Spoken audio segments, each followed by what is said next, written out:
This is Swapnil. एक बार फिर से आप सभी का स्वागत है UGC net bye study IQ पर। कैसे हो आप सभी?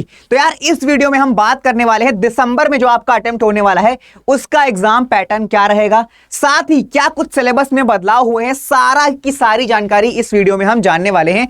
सबसे पहले जरा बेसिक से शुरुआत करते हैं कि यार यूजीसी नेट एग्जाम होता क्या है। तो आपको पता है यूनिवर्सिटी ग्रांट कमीशन यानी कि यूजीसी एक नेट यानी कि नेशनल एलिजिबिलिटी टेस्ट कंडक्ट कराती है। साल में 2 बार ये कंडक्ट कराया जाता है, जून में और दिसंबर में। क्यों कराया जाता है?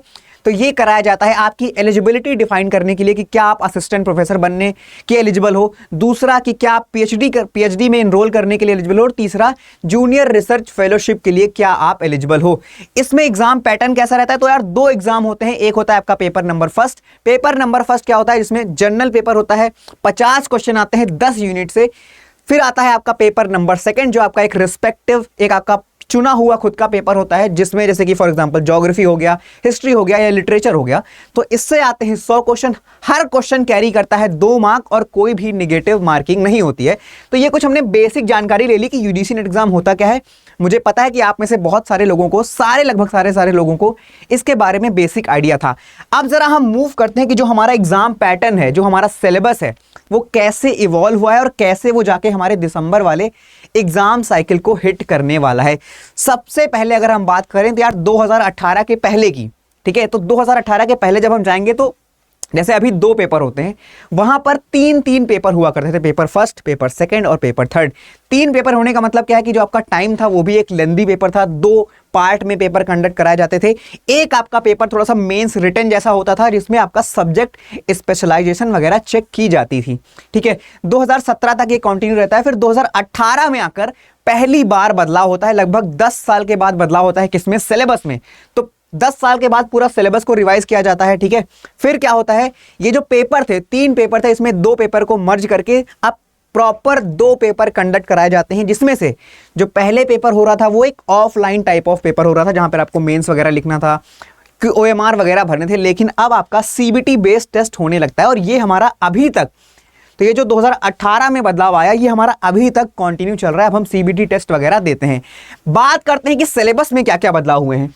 तो यार सिलेबस में देखो, आपको पता है कि 2018 में बदलाव हुए। पहली बार जो सिलेबस था उसको क्या किया गया? अपडेट किया गया। और 2019 में ये जो अपडेशन था इसको लागू किया गया। तो यहां पर मैंने लिख रखा है कि 2019 में नया सिलेबस था वो एप्लीकेबल हो गया। और अभी तक 2025 तक लगभग 6 साल हो गए। 6 साल से यही पेपर वर्ड टू वर्ड हम पढ़ रहे हैं, इसी के अकॉर्डिंग हम अपनी तैयारी को कर रहे हैं। लेकिन सिलेबस के अगर हम वर्ड को हटा दें, उसके सोल की बात करें, तो बहुत सारी चीजें बदल गई हैं। दिसंबर वाला साइकिल आपका कैसे अपडेट होगा इसके बारे में हम जरा आते हैं अभी 2 मिनट। फिर आपको पता है 2020 में क्या हुआ? 2020 में यूजीसी नेट एग्जाम में एक बहुत बड़ा धमाका होता है जब हमारी गवर्नमेंट NEP 2020 या फिर न्यू नेशनल जो एजुकेशन पॉलिसी थी उसको लाती है, और उससे बहुत सारे बदलाव होते हैं। अब देखो यहां पर आप एक चीज नोटिस कर रहे होगे कि जो 2018 के पहले का हमारा पेपर था वो बहुत फिक्स्ड पेपर हुआ करते थे। आपके सब्जेक्ट की नॉलेज, फैक्चुअल इंफॉर्मेशन, जितना वर्ड टू वर्ड सिलेबस लिखा है वहीं से क्वेश्चन पूछे जाते थे। लेकिन जब से NEP आया है, ठीक है, जब से NEP लागू किया गया है, NEP में क्या क्या बात की गई थी कि यार हम मल्टी डिसिप्लिनरी अप्रोच जाएंगे। कोई साइंस वाला बच्चा मैथ लेके भी पढ़ सकता है, आर्ट वाला भी साइंस लेके पढ़ सकता है। तो बहुत ज्यादा वैरायटी दी गई। जैसे कि बच्चों को वैरायटी दी गई, वैसे ही एग्जाम जो कंडक्ट करा रहा था यानी कि यूजीसी को, उसको भी वैरायटी दी गई कि आप वैसे वैसे क्वेश्चन फ्रेम कर सकते हो। फिर 2023 में बाकी बचे 83 जो सब्जेक्ट थे, जो नए कुछ सब्जेक्ट है, साथ साथ जो 83 सब्जेक्ट थे, एक पूरी लिस्ट बनाई गई। इनका रिवीजन शुरू कर दिया गया कि यार इनके सिलेबस में भी हमें अपडेट करना है। अब आते हैं जरा दिसंबर वाले साइकिल में क्या क्या अपडेशन आपको देखने को मिल सकते हैं। तो यार देखो, सबसे पहले बात करते हैं बदलाव की। तो बदलाव क्यों हुए और क्या क्या बदलाव हुए? सबसे पहला बदलाव जरूरी क्यों था? क्योंकि यार आपको रिसर्च, अपनी प्रोग्रेस को, देश को, R&D को और आगे ले जाना था। इन सब के लिए बदलाव किए गए। दूसरा, मल्टी डिसिप्लिनरी अप्रोच, इसके बारे में हमने जस्ट थोड़ी देर पहले बात की है कि जैसे बच्चों को वैरायटी दी गई अपने सब्जेक्ट चुनने की, वैसे ही एग्जाम सेट करने वालों को भी वैरायटी दी गई कि आप मल्टीपल डिसिप्लिनरी से, मतलब कि अगर ज्योग्राफी का पेपर है उसमें कुछ अगर आपको टेक्नोलॉजी डालनी है तो आप वहां से क्वेश्चन भी बना सकते हो, और ऐसे क्वेश्चन देखने को भी मिलते हैं, ठीक है। फिर आपका क्या हुआ कि to improve pedagogy and learning, बच्चों में जो लर्निंग थी, उनकी प्रोसेस को, उनकी क्रिटिकल थिंकिंग को, इन सारी चीजों को बढ़ाने के लिए ये बदलाव किए गए। अब जरा बात करते हैं क्या क्या बदलाव किए गए। तो यार जो सबसे ज्यादा बदलाव देखा गया वो देखा गया हमारे पेपर फर्स्ट में। पेपर फर्स्ट की जो वैरायटी थी वो काफ़ी ज़्यादा चेंज हो गई। मतलब जो पहले एकदम फिक्स्ड पेपर आता था कि वर्ड बाय वर्ड सिलेबस से आपका पूछ लिया, अब वो और ज़्यादा वेरी करने लगा। किन किन फील्ड में? खासकर रिसर्च के फील्ड में, ठीक है। तो यहाँ पर मैंने लिखा है खासकर रिसर्च के फील्ड में ये वेरी करने लगा। जो क्वांट्स थी, जो आपकी रीजनिंग थी, उसको काफ़ी ज़्यादा प्रमोट किया गया। इंडियन लॉजिकल रीजनिंग को भी ऐड किया गया, ये भी आपको पता है। साथ साथ जो मॉडर्न टूल्स ऑफ टीचिंग है, जो धीरे धीरे टेक्नोलॉजी इवॉल्व हो रही है, इन सारी चीज़ों को भी ऐड ऑन करते चले गए, ठीक है। फिर बात करें और बहुत सारे फैक्टर्स थे जो कि इंक्लूड हुए, जैसे कि रिसर्च के बेस में रिसर्च बेस्ड क्वेश्चन आने लगे, बहुत सारे टाइप्स ऑफ रिसर्च, बहुत सारे सैम्पलिंग मेथड जो भी नए नए इवॉल्व होते गए, वो आपके सिलेबस में 1 to 1 करके इंक्लूड करते गए। दो जो आपके सिलेबस का वर्ड था 2019 वाले का, वो नहीं चेंज किया गया, लेकिन ये सारी चीज़ें अंदर आती चली गई और जो हमारा यूजीसी नेट था वो और ज़्यादा वेरिएबल हो गया, ठीक है। फिर और क्या, आईसीटी और जो नए नए टेक्नोलॉजिकल अपडेट्स थे, इन सबको ऐड किया गया, इनसे क्वेश्चन बनता भी है। फॉर एग्जाम्पल ज्योग्राफी में पूछा गया क्या कि जो इलेक्ट्रोस्टैटिक प्रेसिपिटेटर्स होते हैं उनका क्या रोल होता है। तो ये एक नई टेक्नोलॉजी थी जो कि इवॉल्व हुई और यूजीसी ने इसको क्वेश्चन पूछ लिया। आपके सिलेबस में कहीं भी ये मेंशन नहीं था, ठीक है, वर्ड। लेकिन इन्वायरमेंट और जो करंट इश्यूज थे, जो भी करंट के मुद्दे चल रहे हैं, इन्वायरमेंट के हों या फिर किसी भी अदर चीज़ के हों, साइंटिफिक फील्ड के हों, वो सारे मुद्दे यहाँ पर उठाए गए। जो सैटेलाइट्स वगैरह थी, इनसे क्वेश्चन पूछे जाने लगे। ये सारी चीज़ें धीरे धीरे इन्वॉल्व कर गई। साथ साथ जो गवर्नमेंट के इशूज़ हैं, ताकि आप, बिकॉज आगे जाके आप R&D वगैरह करोगे, तो गवर्नमेंट के इश्यूज, गवर्नेंस जो लागू नहीं हो पा रही पॉलिसी मेकिंग से बहुत सारे क्वेश्चन बनने लगे। लास्ट में जो बाकी अदर मिसलिनियस रीसेंट डेवलपमेंट थे, इन सब से भी क्वेश्चन पूछे जाने लगे। मैंने क्या बोला कि जो सिलेबस था आपका अभी भी 2019 वाला चल रहा है, लेकिन ऐसे नए बहुत सारे अप्रोच खुल गए जिनसे क्वेश्चन पूछे जाने लगे हैं। और अगर आपने प्रीवियस ईयर क्वेश्चन को सॉल्व किया है, 2018 वाले पेपर को उठा के देखो, 2025 जून वाले पेपर को उठा के देखोगे, तो उसमें देखोगे जमीन आसमान का अंतर है। जो एक वन लाइनर पैटर्न था, वो मल्टीपल चॉइस टाइप के क्वेश्चन आने लगे, मल्टीपल स्टेटमेंट, 5-5, 6-6 स्टेटमेंट, पेयर वाले क्वेश्चन, ऐसे ऐसे क्वेश्चन भी बनने लगे हैं। अब जरा एक ब्रीफ में बात करते हैं कि क्या हमारा सिलेबस सच में चेंज हुआ है, क्या एग्जाम पैटर्न सच में चेंज हुआ है।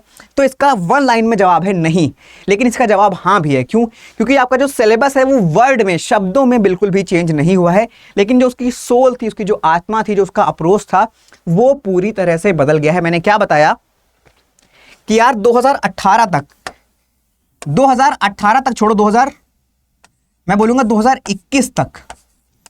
2021 तक जो क्वेश्चन लेवल का आपका लेवल रहता था, वो कैसा, सिंपल लेवल के क्वेश्चन पूछे जाते थे, सिंपल सब्जेक्ट बेस्ड, ठीक है। कोई भी वैरायटी नहीं थी, सब्जेक्ट बेस्ड क्वेश्चन थे।